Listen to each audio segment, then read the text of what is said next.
Honorable Deputy Minister of Education, guests from University of Cape Coast, the Chief and people of Brekusu, members of the Governing Board, faculty members, student body, graduating class, parents, friends, invited guests, good morning.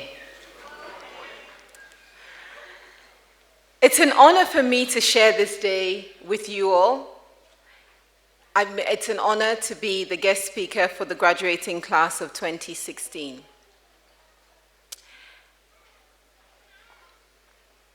Dr. Ewa, congratulations, not just on this amazing university, but I know the presidential charter means a lot to Ashesi, and I congratulate you and the entire family of Ashesi on this recognition. Thank you also for a great reminder of what it truly takes to lead. Leadership isn't always about being in front, but a lot of the time it involves us acknowledging that we can be behind and deal with the finer detail of what it takes to make things work. Festus, I'm inspired. You brought a tear to my eye. And I know that our continent is truly blessed to have someone like you to call one of our own.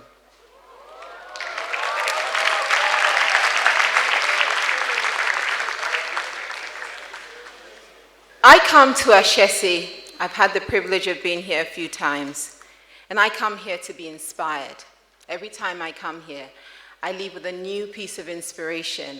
So much so that at home I've been told that sometimes I sound as though Ashesi can do no wrong.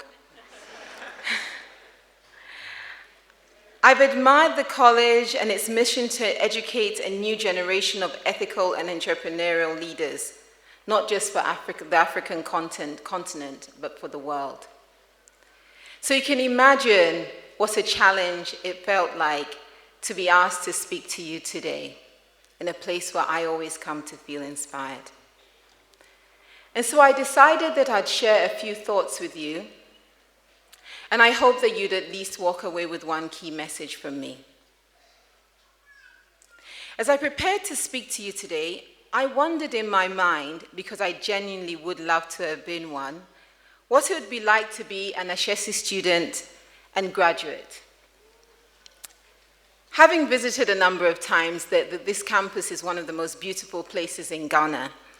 And I really hope that despite your busy schedule, student body, but most importantly, class of 2016, you have taken the time to enjoy the beauty that surrounds you. As I reflected more, I realized what makes Ashesi what it is to me. It's the alumni. I have repeatedly had the good fortune of working with and mentoring a number of alumni from Ashesi. The Phoebes, the Godsons, the Sarahs, and the Toms of this world. And I tell you why they make such a difference. One of the things we're noted for at Airtel Ghana is our corporate social responsibility, CSR. We've won awards locally, we've won awards internationally. We're recognized for truly impacting education, healthcare, and the environment in a sustainable way. But what if I told you that those efforts, for most of our almost 7-year existence in Ghana, has been led by a young lady from Ashesi?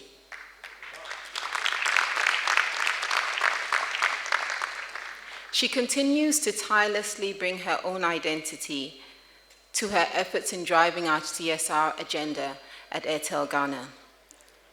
And if I had to describe her, the phrase that comes to mind is stand out. And so the first thought I want to share with you today, particularly class of 2016, is as you go out there, remember to stand out. You're different from the rest for a reason. Continue to stand out and become leaders that will have big dreams to transform Africa. My reflections also took me many years back to when I was graduating from university. You see, at that time, I was really convinced that I had gained the passport to an infinite, limitless trough of information that validated my superior intelligence and knowledge. I recall sitting in the dorm room with some of my graduating classmates, and as we were talking about jobs that we wanted to get into, I said, oh, I don't mind where the job is. Let the highest bidder come along. I will go for that job and I will do it. And some of them looked at me with a bit of, a little bit incredulously, and thought, you should be grateful that you have gotten a job. But I somehow disagreed. And I can imagine that many of you, if not all of you here today, have developed the confidence that allows you to want to get to the best opportunities that are out there. Yet something has changed. Something has changed for me personally. And as I said, today is about thoughts than anything else. With the passage of time, I have learnt how little I really know. I have learnt how much more is out there for me to continue to learn every single day. I sense this most when I'm in the company of young innovators. I find myself increasingly relying on my ability and openness to learn so that I can grow. Having the opportunity to work with great minds helps me to continue my learning journey. And I have realized that it's really important that I continue to learn and grow, and that what my degree actually offered me was the ability to learn and keep expanding, and not everything that I needed to know at the time. And so as my career has progressed, I've managed to find my passion.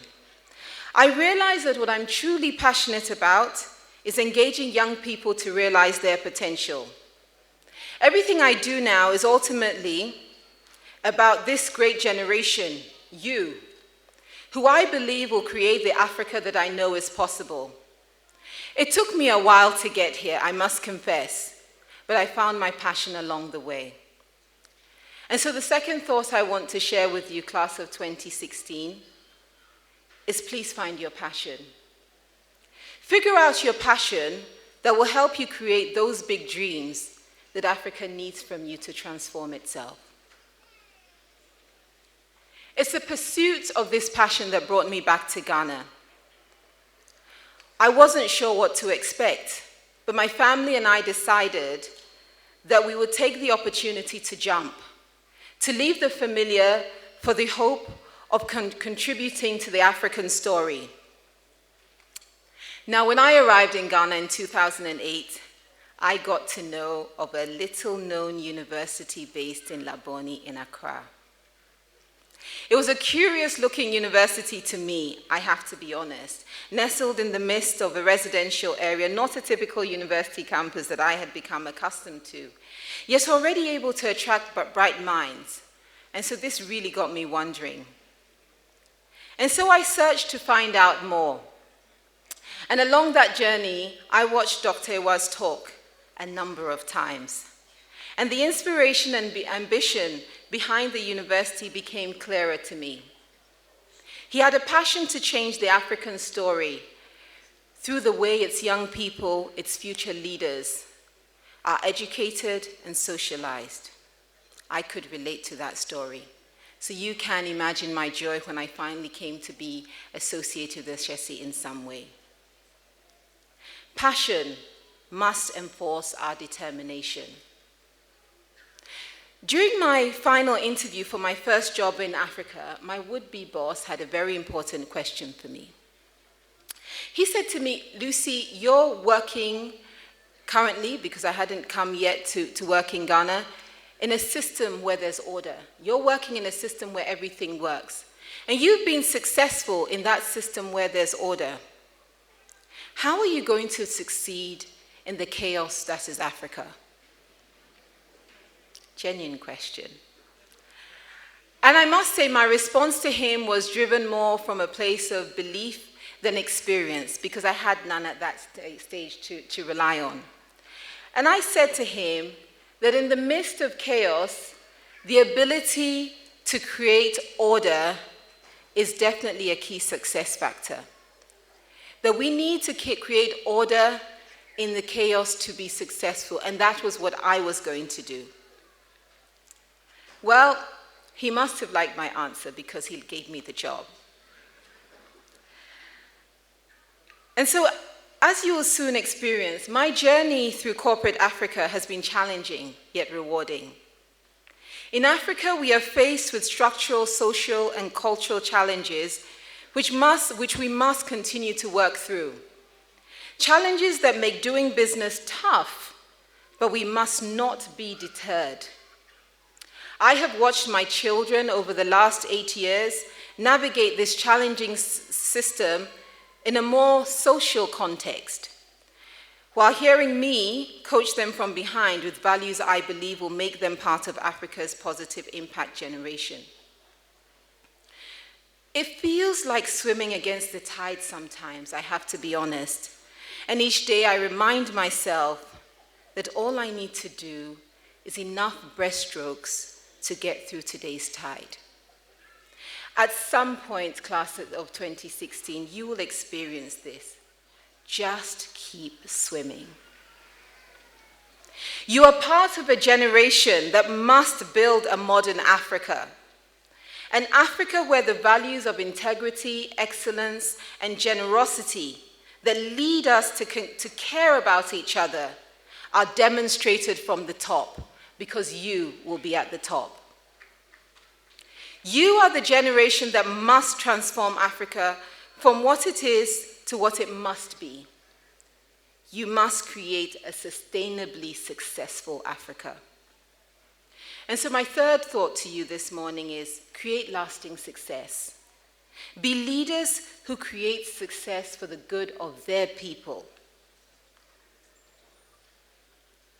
Sometimes people ask me how I came to be the CEO of a telecommunications company. My answer is a very simple one. I imagined it. I imagined running a large corporation, and so thereafter, once I decided that that was what I wanted the future to look like, I started to live the future. And so class of 2016, if you don't mind, please indulge me for a second. Can you close your eyes with me for a few minutes? It won't be a few minutes, but only a few seconds, really. I see a few eyes open. Close your eyes and relax. Relax with me as we take on this glorious day. This day when all your efforts for the last 4 years are truly being recognized and rewarded by the family at Ashesi University and your own family. And now for a moment, fast forward into your future, the future that you want to see. And I want you to take a moment to look around yourself in that future. What are you doing? What part have you played in creating that future? Who is with you? What does it feel like? What does it sound like? Please remember this future image that you have seen. You can open your eyes now.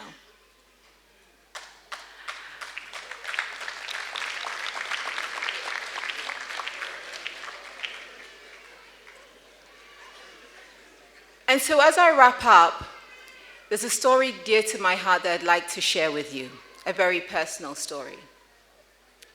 In 2010, I was asked to leave Ghana and go and work in the DRC. As a prelude to having to go and work in the DRC, my company, which had operations across Africa, had been working with a number of consultants.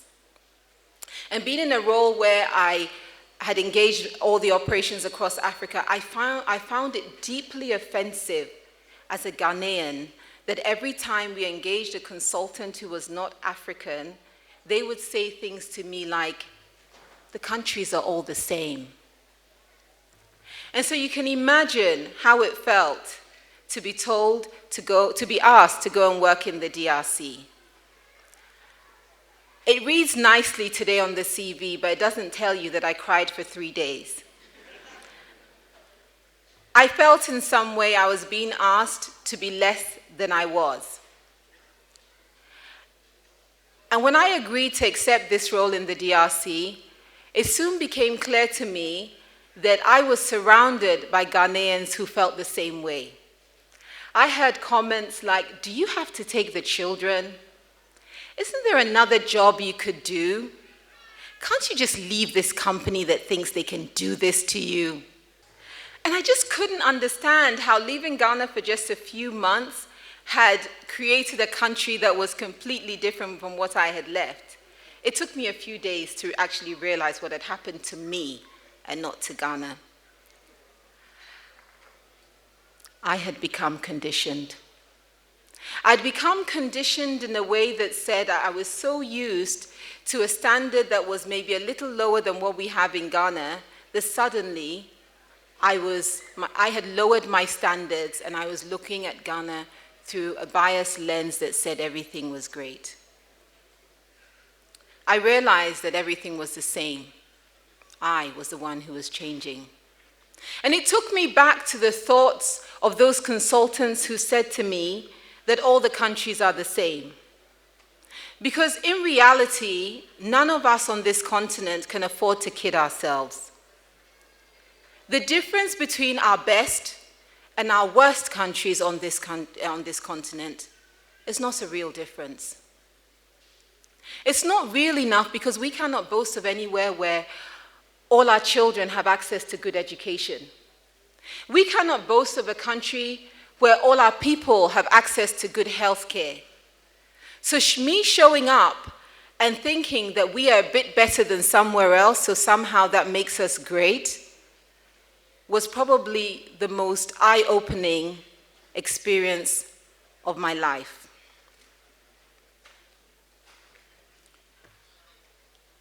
Yet, there's hope. The hope I find is in the young people of Africa, the young people like you, class of 2016, who have broken down barriers, who see Africa as a whole, and who are willing to work together to create the Africa that we need. Africa is not poor. Africa has more than enough resources for all its people. Our poverty is in our minds. We need to free our minds of the poverty that holds us back. And as you graduate today, my ask to you is that you change your story. That as you change your story, you will change the story of Africa.